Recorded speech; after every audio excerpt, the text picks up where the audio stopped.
बिफा बुरैनाव बिफाफोरनि एसे इनकामनि सायाव सोनारबाय थानो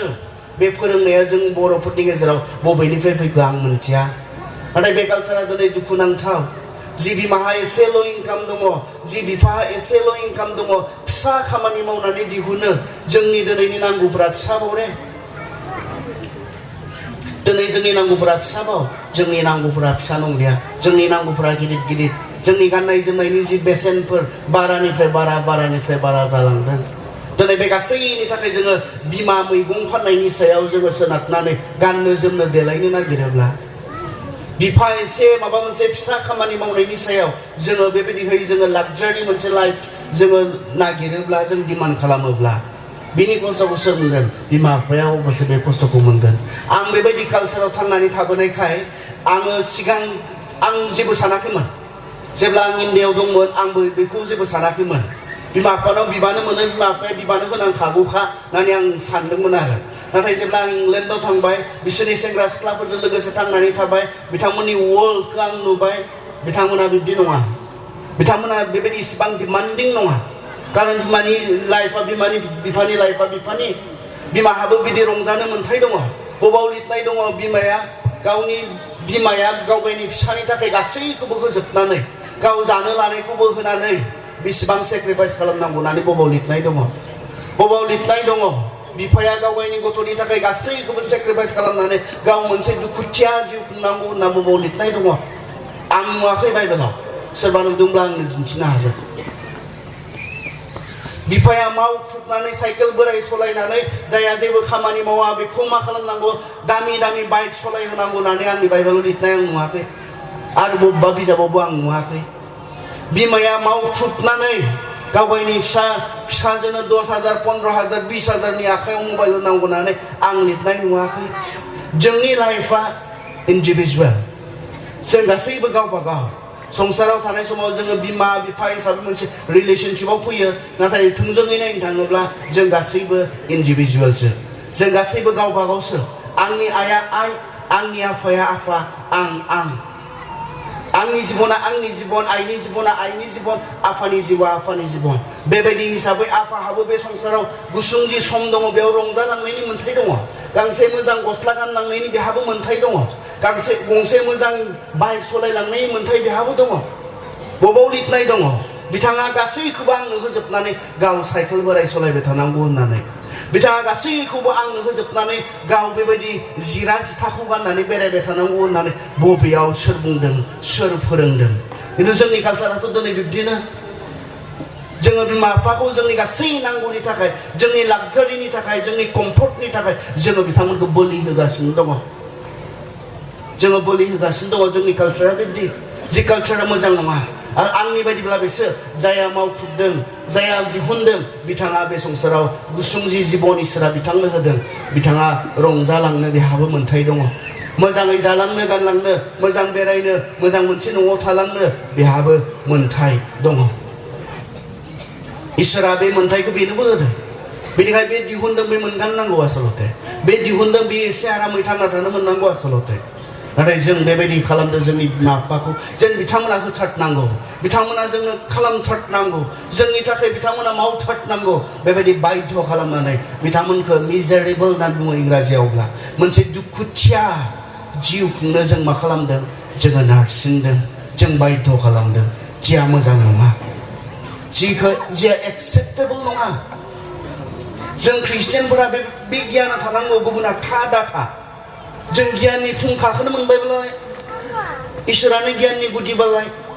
आरो बे गियाननि गुदिखौनो मोनबायब्लालाय जोंहा बेसेबां गियानबो गैया अब्ला जों जोंनि बिमा बिफाखौ माबोरै अननांगौ, बिमा बिफाखौ जों माबोरै बाहायनांगौ, जोंहा बेसेबांबो गियान गैया अब्ला बोरै बुंनो? अब्ला प्रमाणा बहाथो? जों जे गियाननि गुदि, गियाननि फुंखा बे इसोरखौनो मोनबाय, प्रमाणा बहाथो? मोनबायब्लालाय बियो जोंनि प्रेक्टिकेल जि जिबन बेयाव चेन्ज लाबोनांगौ ना, सोलायनाय लाबोनांगौ ना। जोंनि थांना थानायाव सोलायनाय लाबोनांगोन ना। गियाना सोलायनाय लाबोयोना लाबोआ? लाबोयो। जों गियाननि गुदि बे इसोरखौ मोनबायब्ला जोंनि जिबना बेसे सोलायजानांगौ? सोलायनायनो जोंनि जिबना। गुबुननिया जियानो हक, जोंनि इसोरखौ मोननाय बे गियाननि गुदि गियाननि फुंखाखौ मोननाय जोंनि प्रेक्टिकेल लाइफआ जोंनि थांना थानाया आलादा जानांगौ मा बुंदों बाइबेला नों सेंग्रायै थाबाय थाया दिनै नों जानो हागौ बिबानो मोनजादों बिबानो मोनजोबदों बिबानो मबाइल रिचार्ज बिबानो बाइकआव थाव स्कुटियाव थाव मोनदों जानो हागौ खिन्थु बे समा नोंहाबो थाबाय थाया गोबाव नङा बे जोबगोन गाव नोङो होग्रा जानांगोन दिनै नों जानो हागौ कलेजनि फिस इउनिभारसिटिनि फिस बिमा बिफानिफ्राय बिबानो डिमान्ड खालामबानो मोनदों दिनै नोङो गाबोन नोंहा गावहानो थागोन जायनो नोङो फिस होनांगौ थागोन गानहोनो गोनां थागोन जोमहोनो गोनां थागोन नोंहा गावहानो बे बिबाना नोंनावनो फैगोन गाज्रि मोननाङा आंनाबो आफाया थाबाय थानाय नङा नोंथांनाबो थाबाय थानाय नङा नोंथाङा गाबोन गाव हारसिङै थांना थानो गोनां जागोन What are you doing today? Are you preparing yourself to take all this responsibility? The time that you have now, are you using it to prepare yourself to take a huge responsibility? दिनै जि सम दङ बे समखौ बेबायदियाव बाहायदों ने नोङो गावगायखौ थाम-थिम खालामनायाव बाहायदों ने नोङो गाबोन जेब्ला नों बे बिबानखौ मोनगोन गाव मोनसे न'खर सामलायनायनि बिबान मोनगोन गाव गथ' गथाय फरायहोनायनि फोरोंनायनि बिबान मोनगोन गानहोनाय जोमहोनायनि बिबान मोनगोन बेराम आजार नायनायनि बिबान मोनगोन नों गाबोन हागोन ने बे बिबानखौ लानो नों दिनै थाम-थिम जादोंना जायाखै बे बिबानखौ लानो This is the time बे सम नोंहा गावगायखौ प्रिपेयार खालामनायनि गाबोन बेबायदि मोनसे हिउज रेसपन्सिबिलिटि लानायनि मोनसे बिबान नों फैखागोन नेचारेलि बे फैगोन बेयो गावनो गाव फैगोन समजों लोगोसे फैगोन किसुमानावथ' समनि सिगां फैयो खायफा मा मोजां मोनोथाय समनि सिगां इसिबां गेदेर रेसपन्सिबिलिटि लानो जेराव बैसो जायाखै जेराव मोनसे बिथा जायाखै गावहा मोनसे प्लेटफर्म जायाखै गावहा मोनसे रिसोर्स जायाखै गावहा बे समावनो बे इसिबां गेदेर बिबान हाबा जानाय होननानै बुङोब्ला जों थेमालि लायोना जों गोरलै लायो अबसे लाथावथावबो जोंनि गेजेराव गोरलै लाथावथाव मा सिन्तासि मा जिंगासिनो गोनांसि लाबोनानैल' दोनफैनांगौ आफायानो फिसिखायो हाबा जानो गिगोन रे जोङो लाबोनाल' दोनफैनांगौ आयानो जाहोबाय थायो गानहोबाय थायो जोमहोबाय थायो गाव दख'ना गांसेबो बायनो गोनां जाबोआ हाबा जानो गिगोन आं जि कालचाराव थांनानै थाबाय बिथांमोना बिमा बिफानि न'खराव हिनजाव लाबोआ बिमा बिफानि न'खराव बिथांमोना हौवा लाबोआ बिथांमोना एडाल्ट जानाय लोगो लोगो बिमा बिफानिफ्राय बिथांमोना सेपारेट जायो एडाल्ट माब्ला 18 माने बिथांमोना एडाल्ट जायो 18 बानो हाबा जा दाजा बिथांमोना 18 नि उनाव मा बिथांमोना कलेज फिस इउनिभारसिटि फिस जेबो बिथांमोना बिमा बिफानिफ्राय डिमान्ड खालामा इउकेनिफ्राय सासे आंनि सिख्ला लोगो फैदोंमोन जोंहानाव ओमफ्राय जों सानैजों जिरायनाय समाव बिथाङा बुंदों आहा बेड निउस दङ होननानै बुंदों बिथाङा आहा मोनसे गाज्रि खबर दङ होननानै दाखालि आहा गारिया बायबाय गारिया गाज्रि जाबाय दा माजों बायफिनगोन मिन्थिया बिथाङा बुंदों अबसे आफाया बुंदों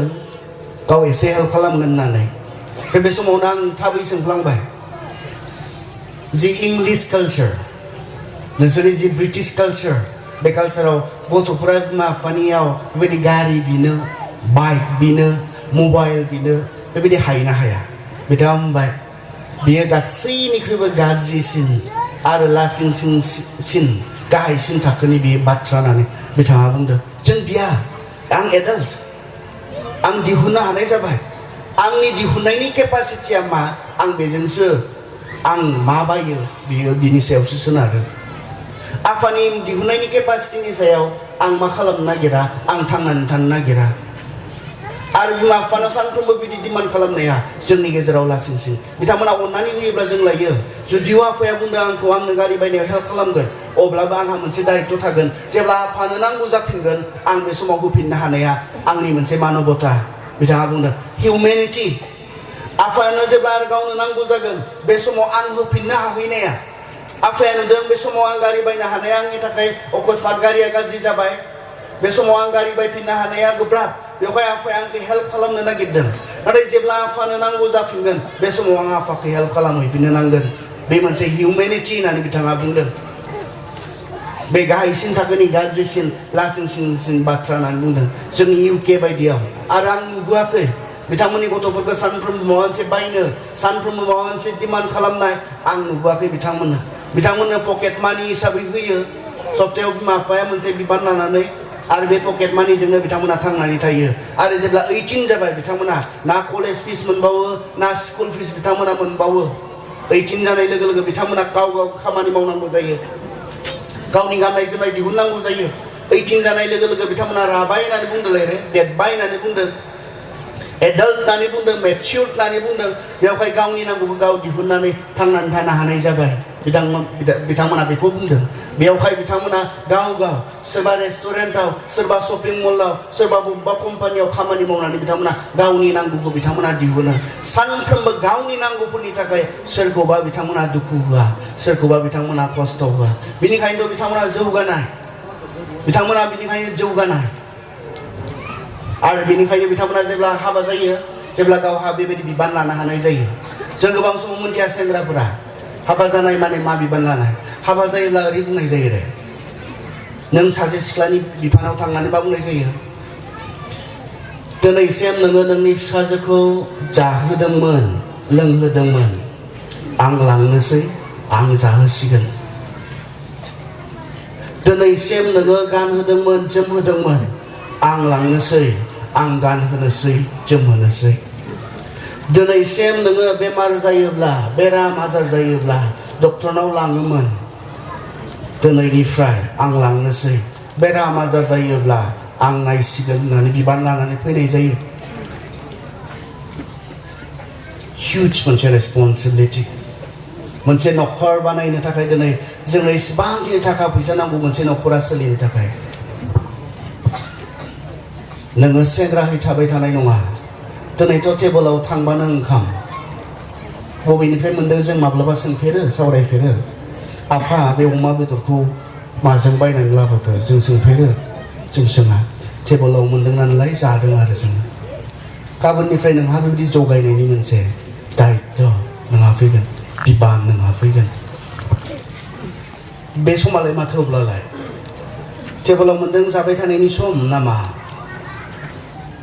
आफा लंपेन्ट नांगौलै आंनो नांबाय फैसा एसे मोनबाय बायनानै लायबाय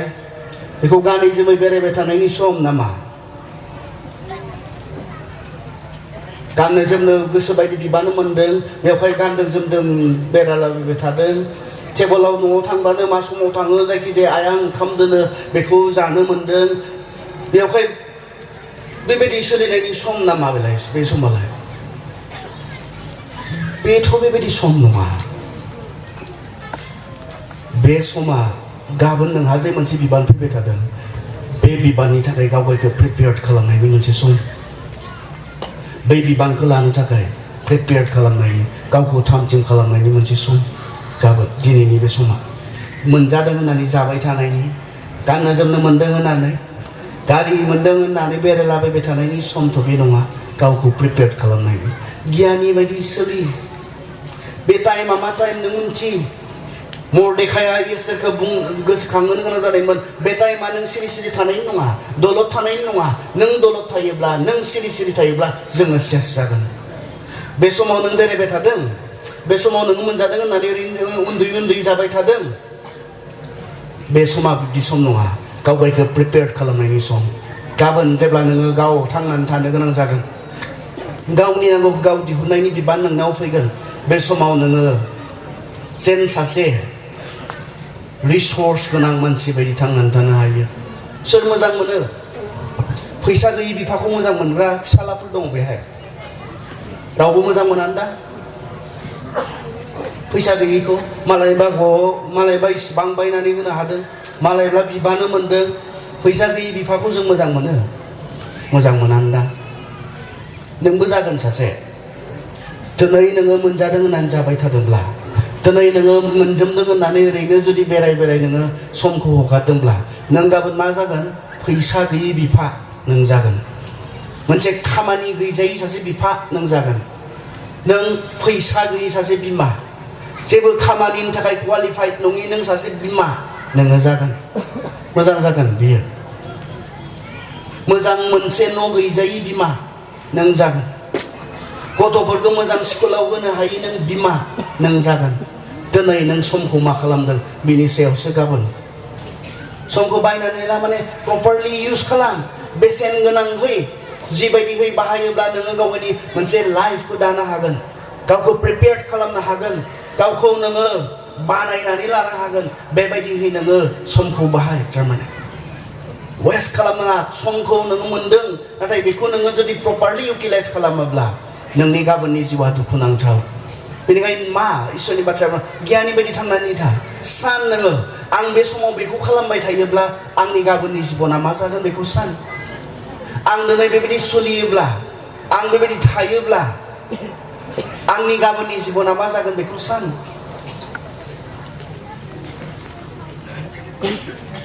जोङो गियानिफोरबायदि थांनानै थायाखै आं नुदों जोंनि बर' सेंग्रा सिख्लाफोरा मा जायो जागोन आरो उदालगुरिनियाबा बिदि बुंगोन मा जायो जागोन आरो गाबोन बे गाबोननि बाथ्रा बे गियानि मानसिनि बाथ्रा नङा मा जायो जागोन गाबोन नङा गाबोन मा जागोन बियो दिनै नों मा खालामदों बिनिसो रिजाल्ट मा जायो जागोन आरो गाबोन नङा मा जायो जागोन गाबोन नङा दिनै नों मा खालामदों गाबोननि रिजाल्टआ बेसो नों मोजां खामानियाव सम होदोंब्ला नोंनि बे समफोरखौ नोङो फरायनायाव गोसो होनानै बाहायदोंब्ला गाबोन नोंहा मोजां मोनसे जिबन दङ गाबोन नोंहा मोजां मोनसे लाइफ दङ गाबोन नोंहा मोजां मोनसे फेमिलि दङ कारन नों जोहोलावै थाबाय थाया नों सेंग्राहै थाबाय थाया एस्टेरखौ बुंदोंमोन this is not a time to keep quiet this is not a time to sit idle do something माबा मोनसे खालामदो माबा मोनसे मावदो नाम्बार 2 मा बुंदों अपरचुनिटि जों रावबो राजानियाव थांनो हाया खिन्थु नोंहा बे खाबुआ दङ बे अपरचुनिटिखौ नों इउटिलाइज खालाम दिनै जों अपरचुनिटिखौ इउटिलाइज खालामदों ने जोंनो दिनै बिमा बिफाया जे लाक्जारि मोनसे अपरचुनिटि लुफावनानै होदों मोनसे लाक्जारि खाबु जोंनो लुफावनानै होदों गावसोर जाय बिमा बिफा बेवहाय थागोन जायफोरा गावसोर फरायनो खाबु मोनाखैमोन हे आंबा फरायनो खाबु मोनाखैमोन नोंबो फरायनो नाङा जोंखौ बुंदों नामा दिनै बिथांमोना जोंबा मोजां मोनसे स्कुलाव थांनो मोनाखैमोन नोंबो दा थां बुंदों नामा बिथांमोना दिनै बिथांमोना गावसोर माब्लाबा सोरबा सोरबा थागोन बेवहाय जायहा गुबुनाव रुवाथि थानानै देरबोनो गोनां जादोंमोन सोरबा थागोन बेवहाय जायहा दाहोना थानानै गुबुनाव दाहोना थायै थायै बिथाङा देरबोनो गोनां जादोंमोन अब्लाबो बिथाङा आं दाहोनासो थायोमोन नोंबो थानांगौ होननानै दिनैथ' जोंखौ बुङाखै आनखि गाव दाहोना थाग्राब्लाबो दिनै गाव फरायनो खाबु मोनासैब्लाबो गावनि समाव दिनै बुजिनानै मोन्थिनानै जि सोलायनाय मोनसे थासारि सोलायनाय मोनसे परिस्थिति बेखौ नायनानै बिथाङा मा खालामदों जोंखौ साबसिन स्कुलाव होनो नागिरदों जोंखौ प्राइभेट स्कुलफोराव होनो नागिरदों बेबायदि मोनसे लुफावनानै होनाय खाबु दिनै जोंनो होदों मोनसे अपरचुनिटि जोंहा दङ टाइम दङ दिनै जोंहा नोंथांमोन सेंग्रा सिख्लाफोर जायफोरा दङ बेवहाय नोंथांमोना टाइम दङ लोगोसे अपरचुनिटि नोंथांमोना दङ खाबु नोंथांमोना दङ बे खाबुखौ सोर होदों जोंनि बिमा बिफाया होदों फरायनायनि मुङाव होननानै बुङोब्ला जोंनि बिमा बिफाया गासैखौबो सेक्रिफाइस खालामनो बिथांमोना थामथिम कारन बिथांमोना बुजिदों सोलोंथाइनि जि गोनांथि फरायनायनि गोनांथि दानि मुगायाव फरायनायनि गेजेरजोंसो मोनसे केरियार मोनसे स्किल मानसिया बानायनो हायो मोनसे खामानिनि थाखाय क्वालिफाइड जानो हायो बिथांमोना मोनथिगौ बे बाथ्राखौ बेनिखायनो जोंनि सरकारि स्कुलफोरखौ नागारै आं नुनो मोनदों जोंनि बर'फोरनि गेजेराव प्राइभेट स्कुलाव फरायहोनाय जुनियर कलेजफोराव फरायहोनाय बेबायदि गोबां थाखा फैसा खरस खालामदों बिथांमोना जोंनो लागै फरायनायनि मुङाव जोंनि मोनसे केरियार बानायनायनि उनाव जोंनो जेसेबांखिनि सुबिदा नांगौ बे सुबिदाखौ बिथांमोना लुफावनानै होदों जों हाया फरायनो नांला बिब्दि बुंनाय जोंनि गेजेराव दिनै बिमा बिफा गैया बे खाबुखौ मोननानैबो नोंथाङा मा खालामदों गाबोननि लाइफआ बिनि सायावसो नोंथाङा खाबुखौ मोनदों खिन्थु मा खालामदों गाबोननि लाइफआ बिनि सायाव नों गाबोन मा जागोन दिनै नोङो बै खाबुखौ मोनसेयावबो इसेबां जोंनि अनख बिमा बिफानिफ्राय बेबायदि लुफावनानै होनाय खाबुखौ मोनसेयावबो दिनै बे खाबुखौ लानानै आं मा खालामदों गाबोननि आंनि जिबना बिनि सायाव मा खालामदों नोंथाङा गोसो होनानै फरायदोंना ना फरायनायनि मुङाव बिमा बिफाखौ मेगनाव हाद्रि सारनानै जोङो बायदि गाज्रि खामानिफ्राव इनभल्भ जानानै दङ दहाय जोंहा सारा बुंदोंमोन फुंबिलि समावहाय गावनिनो फिसाला दिल्लीयाव फरायो होननानै बिथाङा बर'फोरनि अबस्थानि बाथ्रा बुंदों होननानै बुंदों आं मोनथिगौ आं गावनो बिथिं दिल्ली बेंगालर चेन्नाइ कलकाता बेफोरबायदियाव आं बेरायैखाय आं मोनथिगौ जोंनि बर' स्टुडेन्टफोरनि अबस्थाखौ बिथांमोननो बिमा बिफाया ओरैबायदि लुफावनानै होदों फरायनायनि मुङाव फैसाल' बिहरनांगौ जिखि जाया माबा मोनसे खालामनानैबाबो हरनो थामथिं आइ इदि नांगौ जादों आफा इदि नांगौ जादों होनबाथ' दङ गैया बिनि बाथ्राखौनो बुङा लोगो लोगो बिथांमोननो फरायनायनि मुङाव माबा मोनसेल' जाना फैथों बिमा बिफानि आखाइया बे बिमा बिफानि साननाया बे माबा मोनसे जानानै फैथों बे आसाजों नांगौ बादि बिमा बिफाया थाखा फैसा हरगासिनो दङ बिथांमोना बेबायदि अपरचुनिटिखौ मोननानै एसेबां अनख सापर्टिभ बिमा बिफा मोननानै बे अपरचुनिटिखौ बहाय इउटिलाइज खालामदों मोनथिगौनि आं मोनथिगौ आं नुबोदों बिमा बिफाया नांगौबानो हरगोन खिन्थु बिथांमोना बे थाखा फैसाखौ बिथांमोना अननाय गैया बिमा बिफानि सायाव बे मोनसे नाम्बार 2 बिथांमोना गाव गावनि गाबोननि जिबननि सायाव जेबो सिन्ता गैया मूर्ख बादि बिथांमोना थांनानै दङ साननो रोङै बायदि थांनानै दङ बिथांमोना हागौदों होननानै सानदों बिमा बिफाखौ थगाय थगाय बिदि थाखा फैसा बिहरनानै बेबायदि बेरायनो सोरबा बाइक बायनानै लाहैदों सोरबा रेन्ट हाउसआव थानानै फेमिलि जाखानाय हौवा हिन्जाव बायदि थाहैदों स्टुडेन्टफोर टटेलि मिसइउज खालामदों माखौ अपरचुनिटिखौ मिसइउज फैसाखौ कलेजाव बेसेबांबा नांगौ बिमा बिफानाव डिमान्डआ बेसेबांबा डाबल ट्रिपल बिमा बिफानाव बिथाङा गावगायखौ जे बानायनानै लानो बै जायगायाव थांदों गावगायखौ गावगायनि माबा मोनसे केरियार बानायनो जे बिमा बिफाया बेबायदि खस्थ' खालामनानै गावगायनो बे खाबुखौ होदों थरानो गैया गथ'आ उनाव मा जानानै फैखो गामियाव नों ओंखारला दानाब्ला सोंजानो गिनाया मा जोबखो होननानै सोंगोन जे मा फरायहैनाय होननानै सोंगोन जे मा साख्रि मावगोन दालाय होनना सोंगोन जे फरायहैयाखैमोन ना बेथ' फरायनो होननानै ओंखारलांदों फरायहैयाखैमोन ना बेथ' सिख्ला लाना बेरायहैनायावसो बेस्थ' जाहैबाय मोनसे लोगोनि रुमनिफ्राय गुबुन मोनसे लोगोनि रुमाव पार्टि खालामनायावसो बेस्थ' जाहैबाय जि अपरचुनिटि जि समाव मोनदों बेखौ प्रपारलि बियो इउटिलाइज खालामासै बेसेन होआसै बिमा बिफाया होनाय खाबुखौ बियो बेसेन होआखिसै जोंनि सेंग्रा सिख्लाफोर आं नुनो मोनदों जोंनि इण्डियानि स्टुडेन्टफोर जेब्ला इंलेन्डआव थाङो बेबायदि माइन्डजों थाङो फरायनो अक्सफर्डआव केम्ब्रिजआव जेब्ला फरायनो थाङो जोंनि स्टुडेन्टफोर सेंग्रा सिख्लाफोर बेबायदि माइन्डजों थाङो बिमा बिफानिफ्राय थाखा फैसा लाबोबाय थागोन फरायगोन होननानै नाथाय इंलेन्डआव थांनाय लोगो लोगो बे मेन्टेलिया सोलायहैयो लाजिनायजों बिसोरनि रावबो सेंग्रा सिख्लाया बिमा बिफानिफ्राय थाखा फैसा लाना फराया जे खामानि मावनानैसो फरायो आं नुनो मोनदों हजों जोंनि इण्डियानि सेंग्रा सिख्लाफोर जायफोरा बेबायदि बिमा बिफाया गोबां थाखा फैसा दङ बे थाखा फैसाजों फरायनो होननानै थांदोंमोन नाथाय बिथांमोना बै कालचाराव लाजिनांनानै बिथांमोना खामानि मावनानै गावनि फिसखौ गाव दिहुननानै फरायहैनाय आं लोगो मोनबोदों दिनै जोंहा बेयाव कालचारानो लाजिनो रोङै मोनसे कालचार बोरायनानैबो बिमानाव फैसा बिबाय थानो लाजिनो रोङै कालचार दारि मोनबाय बेखौबो सिननो बिमानाव फैसा बियो बे मोनसे कालचार गावनि खानायखौबो सिननानै लानो 30 बोसोर बयसआव बे सेंग्राहा थाइसे फैसा गैया लाजि रोङै मोनसे कालचाराव जों थानायखाय जों जेबो साना दे जों लाजि रोङैनो थाथ'नोसै नाथाय बाथ्राया बे इसेबांखिनि अपरचुनिटि जोंनो होदोंब्ला बेजों लाइफ मोनसे दाना लायाब्ला गाबोन नोङो रिग्रेट जानायनि अनगायै बेयाव जेबो गैया What are you doing with the time that you have now? What are you doing with the opportunity that your parents are giving to you? नों सानदों नामा बिदि सेंग्रायै बिबाय थाबानो मोनबाय थानाय बे बैसोआ नोंहा थाबाय थागोन होननानै नों सानदों नामा सिख्ला बिबाय थाबानो मोनबाय थानाय बे बैसोआ नोंजों लोगोसे अरायबो थागोन नोंहा गाव रेसपन्सिबिलिटि लानायनि मोनसे सम फैनाय नङा होननानै नोंथाङा सानदों नामा गाव मोनसे न'खर बानायनानै न' बानायनानै गारि बायनानै गाव गावनि गथ' गथायखौ मोजां मोनसे स्कुलाव फरायहोनायनि मोनसे बिबान फैनाय नङा होननानै नों सानदों नामा नों मोनथिस्लाबै फैगोन बे समा सिख्ला Are you preparing with the time that you have with the opportunity that your parents are giving to you or just wasting it बे समखौ नोंथाङा ओरैनो नंबा जाबाव बाहायदों बे थाखा फैसा बिमा बिफाया माबा मोनसे जाथों होननानै नों लुसुमनायखौ ओरैनो नंबां जाबाङो आं नुबाय पन्डिचेरिनि स्टुडेन्टफोर गुदै साउथ इण्डियाखौनो बेरायो इसिबां सम दङ ने जोंनि स्टुडेन्टफोरा इसिबां बेबायदि सम दङ ने फरायनो थांनाय स्टुडेन्टफोरा बाइक बायहैनानै रयेल एनफिल्ड बायहैना बुलेट बायहैनानै केटिएम बायहैनानै पन्डिचेरिनिफ्राय चेन्नाइनिफ्राय बेंगालर केरेला बेरायथिंबाय थानाय गवा बेरायथिंनायनि सम दङ ने बिथांमोना Is this a time for doing all of these things? बे गासैखौबो मावनायनि सम ने बे समा नोंहा मबे समा मानि थाखाय गियानि बायदि नों बाहायाब्ला गाबोन रिग्रेटनि अनगायै नोंहा जेबो जाया बेयाव दंखायो गोबां सेंग्रा सिख्लाफोर दंखायो जाया रिग्रेट जादों बे समावहाय आंहाबो बिदि सम दङमोन बारलांबाय आंनो बेबायदि खाबु होदोंमोन आइ आफाया दा गैला रिग्रेट जानानै जिरायखानाय बेयाव सेंग्रा सिख्लाफोर थागोन जायफोरा दा बे समाव दङ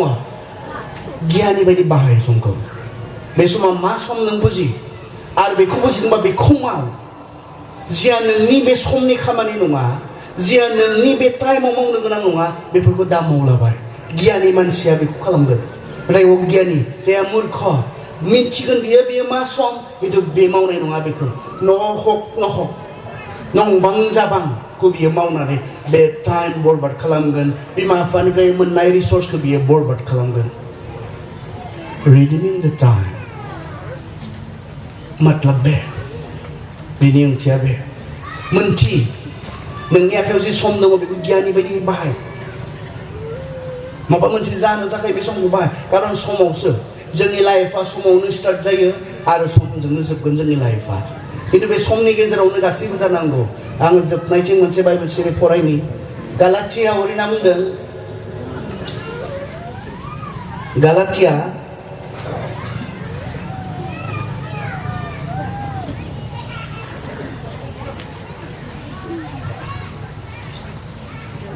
सयदा हातपद नोंसोरो बे बाथ्रायाव गोरोन्थि दाखालाम रावबो इसोरखौ सोलायनो हाया मानोना मानसिया गाव जेखौ फोगोन बेखौनो हागोनबो नोंसोरो बे बाथ्रायाव गोरोन्थि दाखालाम भुल खालामनाङा गोरोन्थि खालामनाङा मा बाथ्रायाव इसोरखौ जों थगायनो हाया मानसिया गाव जेखौ फोगोन बेखौनो हागोनबो बे समाव नों मा फोबाय थादों गाबोन हागोनाबो बेनो जागोन माबा मोनसे फोनानै माबा मोनसे जे गाबोन बुथुमनो मोनगोन आसा दाखालाम What are you doing? नों मा खालामदों एस्तेरखौ बुंनायमोन बे टाइमा राइट टाइम नोंहा अपरचुनिटि दङ माव जोंनि सेंग्रा सिख्लाफोर बेयाव जिरायनाय सेंग्रा सिख्लाफोर बे टाइमा राइट टाइम नंबां जाबाङाव दा बाहाय सेंग्रा सिख्लाफोर बिमा बिफानि अननायनिफ्राय गोबां खाबु जों मोनदों Do not misuse it नों गाबोन रिग्रेट जागोन